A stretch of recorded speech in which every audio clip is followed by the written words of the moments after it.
mana for absolutely nothing. It was to the Orc's advantage, actually, to risk his hero there. Anyways, the Elf's creeping. Really important note for the Orc player. He could be creeping as well. Instead, he chooses to harass. The reason for this is he's got an expansion up, so even if he's forced to teleport here, which I think he actually does, yeah, the teleport really doesn't cost him as much as the teleport costs the Elf. He's got the expansion up. He is able to kill one Moonwell. He should have gotten two. So again, he's keeping the Elf below 50 food. The Elf's at 48. He's at 56. The longer he can stall, the more time he has for that Expo to kick in, which is obviously hugely to his advantage. And he'll have a greater sized army. I didn't mention this in the beginning, and actually between games, I think I'm going to talk more about a little theory craft on why the Orc strategy counters the Elf strategy, why the Elf strategy counters the Orc strategy. But essentially, when an Orc gets an army of, say, 60 food with Spirit Link, a 50 food dot army really does no damage to the Raiders. It's spread out among such a huge and massive army that the damage is very, very negligible. And that's kind of your goal very early on, is not to fight 50 versus 50, if possible. And this isn't the best example of that, but I think the other games will show that more clearly.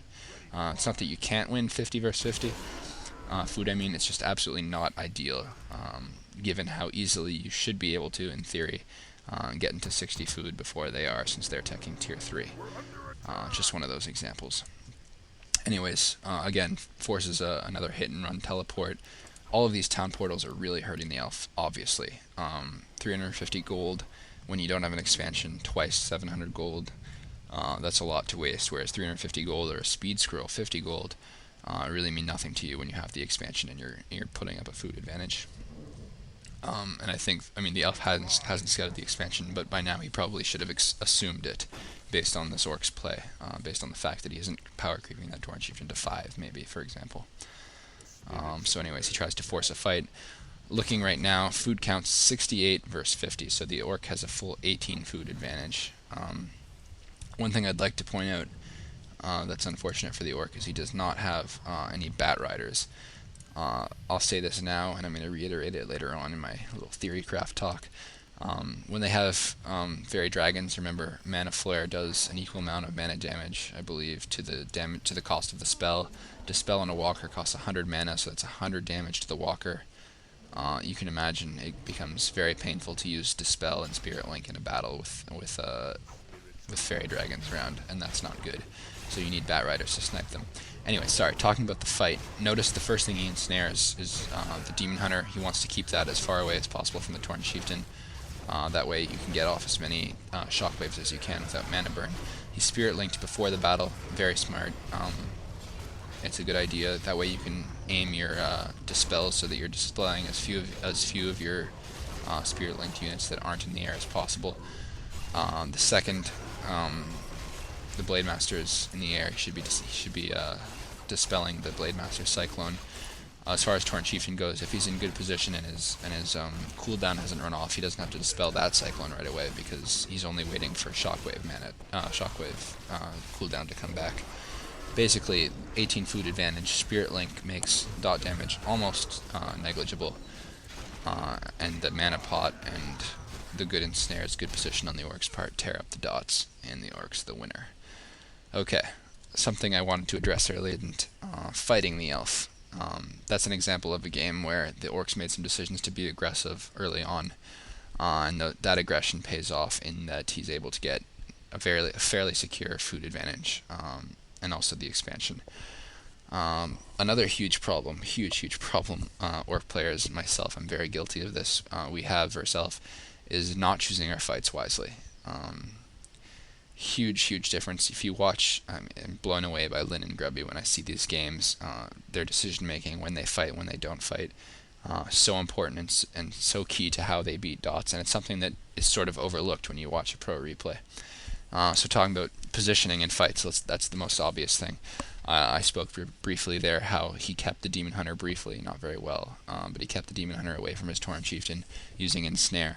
The whole idea behind that is your army is Raiders, Spirit Walkers, Torrent Chieftain, and Blade Master. Blade Master tears up low HP units like dots.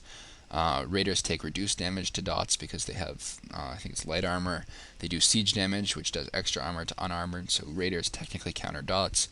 The Torn Chieftain Shockwave rips up low HP units, so technically that also counters dots. Spirit Link disperses focus fire damage very well, so that technically counters dots. And they also have, walkers also have Dispel, so you can keep your Cyclone units on the ground and dealing damage. So in theory, that's a fairly perfect counter to the dot strategy. Theory, however, is one thing, practicality is another. Dots, they're very cheap, so the elf has a lot of gold for healing scrolls. Healing scrolls can almost negate the damage from the Torn Chieftain Shockwave. They don't entirely. The way to entirely negate that damage is through Mana Burn and Cyclone. When the Torn Chieftain gets into position, you Cyclone him. Then you bring your Demon Hunter near him. When he comes down, you burn him, and then you Cyclone him again. He'll probably get off one wave out of 300 mana, which you cancel the damage from using a scroll of healing. As far as keeping the dots safe from the Raiders and from the Blade Master, you're constantly cycloning the Blade Master, keeping him in the air, and you have 3 heroes, all of which provide incredibly huge collision size, which make hitting the dots with the Raiders very difficult. So think about the Beastmaster. He's a strength hero. He doesn't die incredibly easily. He also has Quill Beasts, which do very good damage early on, and also soak up damage from the Grunts and Raiders, because your Dispel doesn't really effectively deal with them. It does do damage to them, but it doesn't completely destroy them. Think about Pocket Factory. Hugely important. Think about Pocket Factory. Each of the little Goblin Tinkers does normal damage. 10 to 12, I believe, coming out of the factory. 10 to 12 normal damage on Raiders with Fairy Fire. Incredible damage in the Pocket Factory. Someone once told me, and I'd love to check on this. Someone should check on this in the community. That of all the spells in the game, Pocket Factory is capable of doing the most damage if you let it go through its entire lifetime. And I completely believe that, just having seen how strong it is versus Raiders. So that's kind of the the theory craft there, is if they can get healing scrolls and they can get good mana burns and cyclones off and decent position where your Raiders have a very difficult time getting to their dots, which is an easy thing to do on the elf's part. It's really easy for ranged armies to get good position and very difficult for melee armies to get good position. Then it's a fight. So then it comes down to micro. So really, I think I honestly believe if all things being equal, it's 50-50 between how good is your position and how good is your micro in a given fight. Problems. Here are the problems. If you don't have the level 3 Torn Chieftain, and so many things can stop you from getting the level 3 Torn Chieftain, then it doesn't really matter what level his heroes are, because the level, if you're both low level, a level 1 level 1 Demon Hunter, level 1 Beastmaster, and a level 1 Tinker are much better heroes at level 1 than a Torn Chieftain is, and probably even than a Blade Master is in 50 food fights. I'm not saying that both of you being low level is bad. It can be a good thing depending on the outcome depending on the game at that point. I'm just telling you that if you often lose games where you're, for example, 3-3 versus 2-1-1, and you're thinking, hey, I have the hero advantage. In some ways you do. Experience-wise, you definitely have the hero advantage. But practically speaking, you don't have the hero advantage. His heroes are better at level 1 than yours is at level 2 and level 1. You really need a level 3 Torn Chieftain. You also probably need invulnerability potions to keep the Blade Master on the ground and to keep the Torn Chieftain from getting burned.